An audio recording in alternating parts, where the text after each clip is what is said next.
Halo semua, selamat pagi. Salam berjumpa lagi dalam pembelajaran matematika pada hari ini.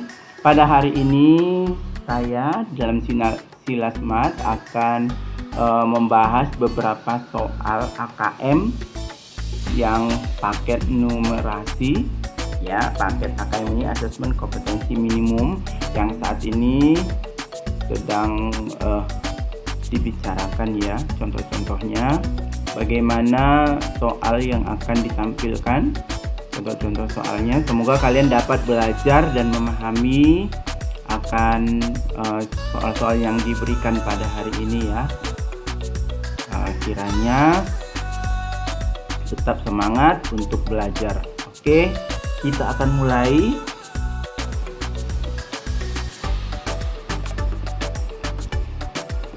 Ya.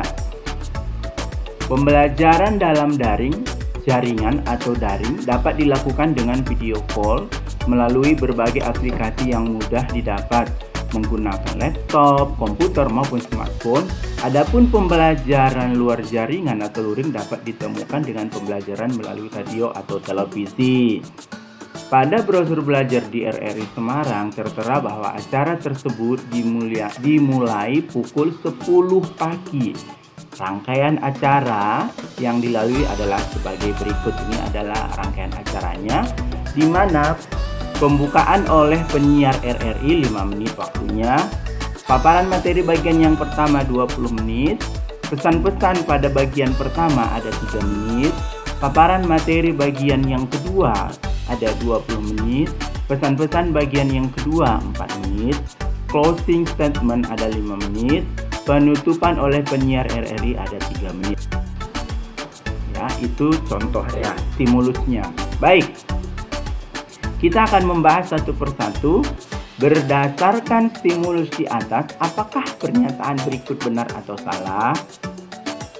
Jadi bisa dikasih centang atau dibulat saja. Dikasih centang. Oke, pernyataannya yang pertama, apakah acara belajar di RRI Semarang selesai pukul 11?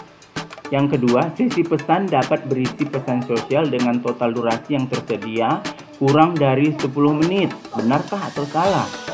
Sesi closing statement memuat rangkuman dan harapan oleh guru dengan jumlah waktu 10 menit. Total durasi guru dalam menyampaikan materi adalah 40 menit. Oke, kita akan satu persatu. Kita memperhatikan tadi acara dimulai dari pukul 10 pagi. Apakah acara belajar di RRI itu apakah selesai pada pukul 11? Ya, mari kita jumlahkan dulu jumlah menitnya di sini. Semuanya durasinya kita jumlahkan satu persatu.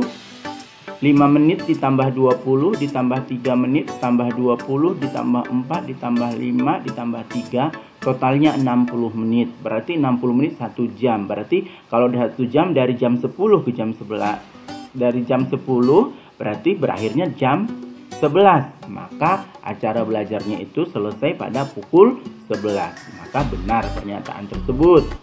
Ya. Maka di checklist benar.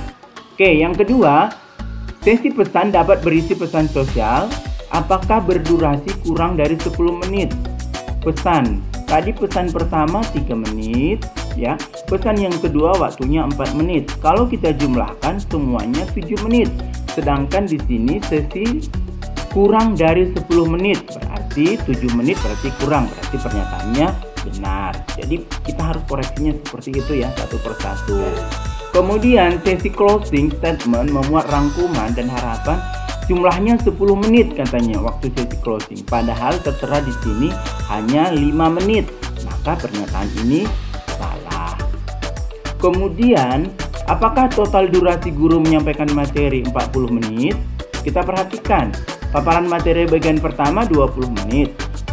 Paparan materi yang kedua 20 menit juga, berarti 20 ditambah 20, 40 menit. Maka pernyataan ini benar. Jadi cara menjawabnya seperti itu ya. Jadi diberikan stimulus, dari stimulus itu akan ada pertanyaan menyatakan apakah itu benar atau salah. Berarti harus bisa kalian menyelesaikan soal tersebut ya. Jadi harus rajin membaca. Contoh soal yang kedua. Ya. Seorang pesulap menuliskan beberapa bilangan dalam kartu, yaitu Rahmat, nama anaknya adalah si Rahmat, Ratna, Dewi, Dinda, dan Thomas. Masing-masing mengambil sebuah kartu secara acak dalam tumpuk kartu tersebut. Hasil yang didapat oleh kelima anak tersebut dapat dilihat pada tabel. Ini adalah angka-angka yang dituliskan seorang pesulap. Si Rahmat nomor 5, si Ratna nomor 11, Dewi nomor 15, Dinda nomor 6, Thomas nomor 8. Kemudian pertanyaannya, dari stimulus, artinya dari cerita di atas, diketahui pesulap juga meminta Susanto. Jadi ada anak satu lagi namanya Susanto yang mengambil sebuah kartu pada tumpukan kartu. Jika bilangan-bilangan pada kartu yang diambil membentuk pola bilangan, jadi ini bentuknya pola bilangan ya, ada aturan tertentunya. Jadi pola bilangan ada patternnya, rumusnya. Oke, setelah diurutkan, bilangan pada kartu yang diambil Susanto adalah, oke, jadi ini polanya kita tuliskan dulu, kita urutkan katanya. Berarti kalau diurutkan dari yang terkecil ke yang terbesar ya kan. Apakah hasilnya 3, apakah 9, 20, dan 22. Kita urutkan dimulai dari angka 5, 6, 8, 11, 15. Ini angka yang ditulis. Maka kita periksa. 5 ke 6 bertambah 1. 6 ke 8 bertambah 2. 8 ke 11 bertambah 3. Ya. 11 ke 15 bertambah 4. Jadi rumusnya patternnya adalah 1, 2, 3, 4. Maka kita urutkan, setelah 4 berarti 5 dong. Ya kan? Kalau 5 berarti 15 kita tambah 5. Maka dapat dia 20. Jadi begitu ya. Maka jawabannya adalah kartu yang diambil Susanto itu adalah jawabannya nomor 20. Mudah memahami matematika. Jadi assessment kepada si minimum ini ya perlu membaca dan menganalisis. Oke. Contoh yang berikutnya. Oke, Budiman mengikuti pembelajaran daring dengan guru selama 1 jam. Ingat, 1 jam. Pembelajaran terbagi menjadi 2 sesi, yaitu penjelasan oleh guru dan tanya jawab antara siswa dan guru.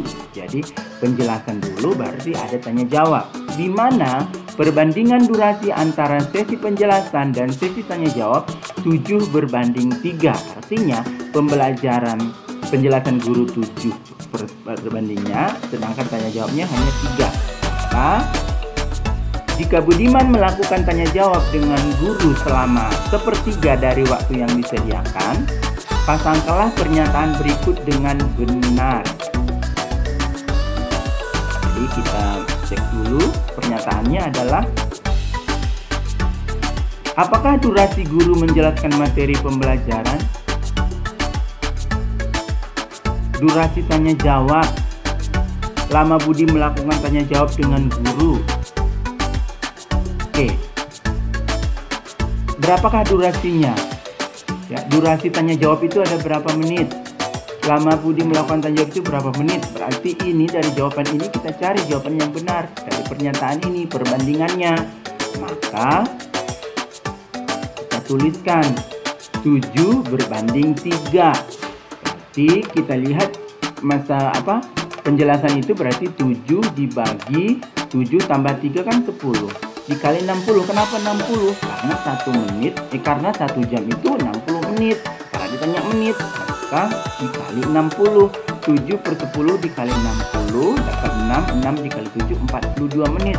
Maka durasi guru menjelaskan itu 42 menit. Kalau durasinya sudah 42 menit, maka tanya jawabnya sisanya ya kan, 3/10 dikali 60. Berarti ketemunya 18 atau 60 dikurangi 42 jadi 18. Berarti 16. Oke. Berapakah durasi tanya jawab? Durasi tanya jawab berarti 16 menit. Ya. Sekarang berapa lama waktu Budiman melakukan tanya jawab? Dibandingkan sepertiga dari 18. Sepertiga dari 18 itu 6 menit. Maka ya, tulisnya kita pilih ke 6 menit. Lama sesi tanya jawab dilakukan siswa selain Budiman.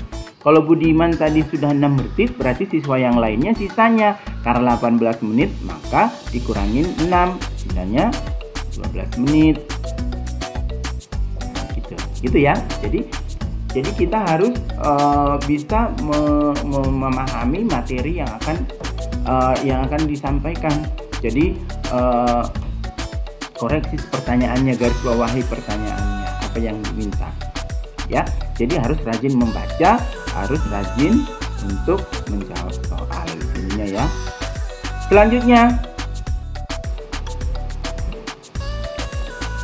Selanjutnya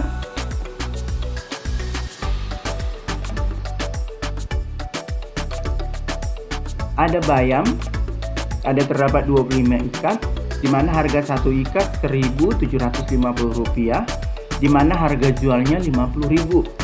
Kangkung ada 30 ikat, harga jualnya Rp1.250, yang harga jualnya Rp45.000. Wortel ada 20 kg, 1 kg harganya Rp3.500, harga jualnya Rp80.000. Kol 12 kg, 1 kg-nya 800, maka harga jualnya di sini katanya 12.000. Terong 65 buah, 1 buah harganya Rp400. Ya, harga jualnya, pernyataannya adalah apakah total harga pembelian dari kelima jenis sayuran Rp186.850? Kemudian jika kangkung terjual habis, keuntungan dari penjualan kangkung adalah Rp43.750, atau total keuntungan dari kelima jenis sayuran terjual habis adalah Rp26.150. Yang keempat, persentase keuntungan dari kelima jenis sayur adalah 14%. Persentase keuntungannya. Oke, berarti menghitung persentase, menghitung harga jual, harga beli. Pelajaran di kelas 2. Oke. Ini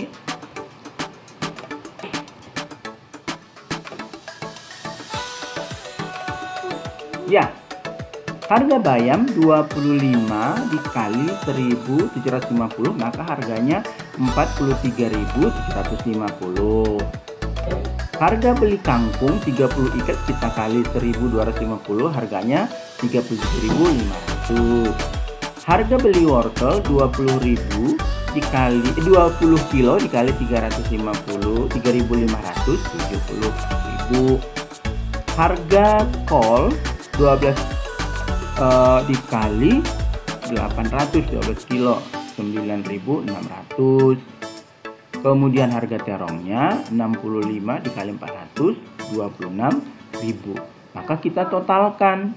Total harga belinya adalah 43.750 tambah 37.500 tambah 70.000 tambah 9.600 tambah 26.000, maka totalnya adalah 186.850.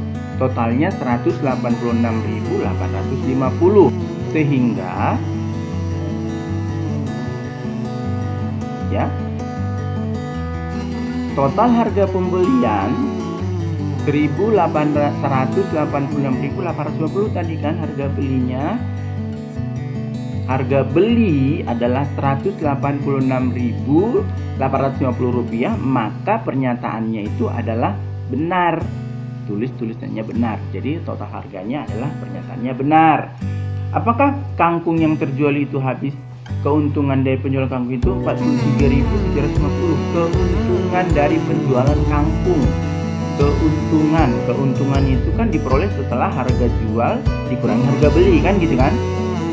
Ya, kita lihat harga beli kangkung 37.500, harga jualnya 45.000, maka kita kurangi 45.000 dikurangi 37.500, totalnya 7.500.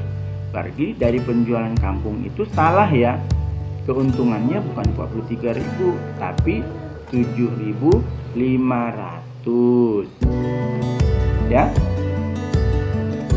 Total keuntungan dari kelima jenis sayuran jika terjual habis adalah 26.150.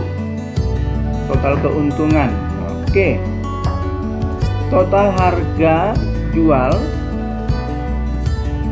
itu kan 50.000 ditambah 45.000 tambah 80.000 tambah 12.000, 213.000 ya.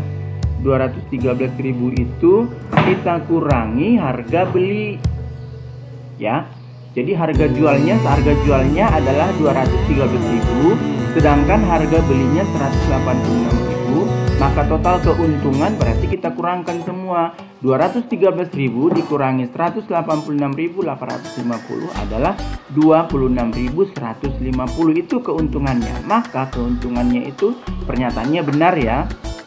Pernyataannya 26.150. Oke. Persentase keuntungan dari kelima jenis sayuran. Persentase keuntungan berarti besar untung dibagi pembelian dikali 100 kan gitu ya. Jadi 26.150 dibagi harga beli 186.850 dikali 100, 13,99% atau 14%. Maka pernyataan itu benar. Jadi dari soal ini mudah-mudahan kita bisa belajar ya untuk bisa menjawab soal-soal asesmen kompetensi minimum. Semoga semuanya bermanfaat ya. Jangan lupa untuk selalu berikan komennya, like, subscribe, dan selalu aktifkan notifikasi loncengnya. Ada video-video yang akan terkirim, bisa kalian menontonnya. Oke, demikian yang bisa disampaikan pada hari ini. Sekian dan terima kasih. Jika ada pertanyaan, silahkan tanyakan di dalam komentar atau di IG atau di Facebook. Oke, selamat pagi semuanya. Selamat belajar. Semoga kita berbahagia.